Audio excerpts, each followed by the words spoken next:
할렐루야 여러분 안녕하세요. 이미연 목사입니다.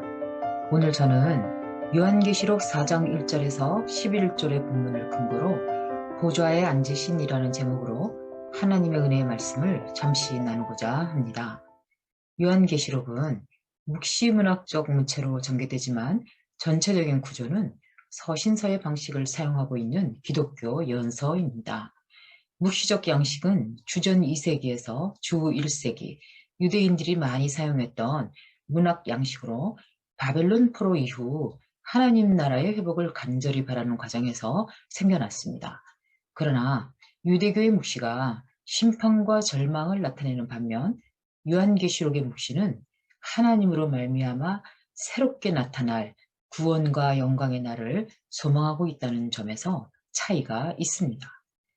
요한계시록의 저자는 전통적으로 마태복음 10장 2절에 나오는 세베대의 아들 요한과 동일시 되고 있습니다. 요한은 주후 95년경 소아시아의 7교회에 주님의 예언의 말씀을 전하기 위해 편지를 썼습니다. 당시 요한의 편지를 받았던 신자들은 커다란 신앙의 위협을 받고 있었습니다. 로마 황제들의 황제 숭배 강요로 인해 황제 숭배를 거부하고 믿음을 지키려 하면 순교의 박해를 받아야 했습니다. 또한 로마의 타락한 문화적 환경 속에서 니골라당과 같은 종교 방임주의나 발람의 교훈과 같은 배금주의, 또 이세벨의 교훈과 같은 도덕적 타락의 위협을 받고 있었습니다. 이러한 때에 요한은 묵시를 통해 눈에 보이는 세상 나라 위에 하나님이 다스리시는 나라가 있고 주님께서 교회가 끝까지 믿음을 지키기를 원하신다는 것을 상기하고자 하였습니다. 요한계시록에서 저자가 중요하게 다룬 주제는 왕이신 하나님의 주권과 영광, 그의 전능하심에 대한 것입니다. 저자는 하나님께서 역사를 통치하시고 그리스도 안에서 궁극적으로 완성하신다는 사실을 강조하고 있습니다. 본문 4장은 보좌에 자정하신 하나님의 장엄함과 아름다움을 묘사하고 있습니다. 본문은 이어진 5장과 더불어 천상의 예배의 중심이 되시는 하나님 아버지와 어린 양 예수의 묘사를 통해 승귀하신 예수 그리스도의 신성과 영광을 나타내고 있습니다. 보좌에 앉으신 이는 성부 하나님이시고 보좌와 네 샘물과 장로들 사이에 서 있는 어린 양은 성자 하나님, 보좌 앞에 켠 등불 7은 성령을 가리키고 있습니다. 보좌를 둘러싼 24장로들은 그리스도 안에서 믿음으로 승리한 하나님의 백성들입니다. 네 생물은 에스겔 선지자가 보았던 스랍과 흡사하며 하나님의 지혜와 거룩을 선포하고 있습니다. 보좌에 둘린 무지개는 노아의 약속을 상기하는 것으로 심판의 때라도 하나님께서는 하나님의 백성을 구원하신다는 은혜의 표징입니다. 요한계시록은 하나님께서 온 세상과 우주의 왕이 되신다는 사실을 강조합니다.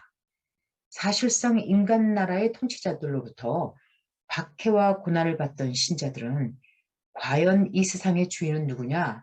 라는 현실적인 질문을 하고 있었습니다. 요한은 1장에서 하나님을 이제도 계시고 전에도 계셨고 장차 오실 리, 알파와 오메가, 전능한 자라고 선포하고 있습니다. 이 모든 명칭은 하나님의 주권을 강조하는 것으로 하나님은 그 어떤 피조물과도 비교될 수 없는 분이며 모든 열방은 하나님께 복종해야 한다는 것을 나타냅니다. 왜냐하면 전능하신 하나님께서 모든 만물을 실제로 통치하고 계시기 때문입니다. 왕이신 하나님은 보좌에 앉아 계십니다. 누가 이 세상을 통치하는가? 라는 질문에 대해 요한은 하늘 보좌에 앉아 계신 하나님을 묘사합니다. 하나님의 보좌는 전능자의 모든 아름다움과 위엄, 초월성, 즉 하나님의 영광을 빛내고 있습니다. 하나님의 보좌는 네 생물과 24장로에 둘러싸여 있고 보좌로부터 번개와 내성이 나오고 보좌 앞에는 수정과 같은 유리 바다가 펼쳐져 있습니다. 천상의 보좌는 그 수가 만만이요 천천이라고 기록된 천사들에게 둘러싸여 있는데 모든 만물이 보좌를 향해 하나님과 어린 양을 예배합니다. 이 장면은 지상의 로마 황제가 아닌 하나님께서 참된 왕이 되시며 만물의 주권자시라는 것을 선포하고 있는 것입니다. 하나님의 왕권과 주권은 하나님의 거룩하심과 의로우심에 기초하고 있습니다. 심판은 인간의 타락 및 하나님을 향한 배신과 거역으로 인한 것입니다. 본문의 천상의 예배 광경은 온 우주 만물의 왕이신 하나님께 찬미와 예배를 드리는 것이 합당하다고 선포합니다. 오늘 우리는 본문을 통하여 우리의 역사와 현실을 넘어 진정한 주권자가 되시는 하나님의 능력과 영광을 확인하게 됩니다. 오늘 우리의 삶과 이 세상 열방의 참된 주권자는 하나님이신 것입니다. 그 하나님께서는 의와 거룩으로 인간의 죄악을 심판하실 것입니다. 그러한 심판의 와중에서 하나님은 자신의 백성을 보호하시고 지키실 것이며 주 예수께서는 영광 중에 자신의 백성을 데리러 오실 것입니다. 삶의 역경과 고난 가운데서 지치거나 세상과 타협하려는 유혹이 일어날 때 우리는 이 사실을 상기하고 영적으로 깨어나야겠습니다.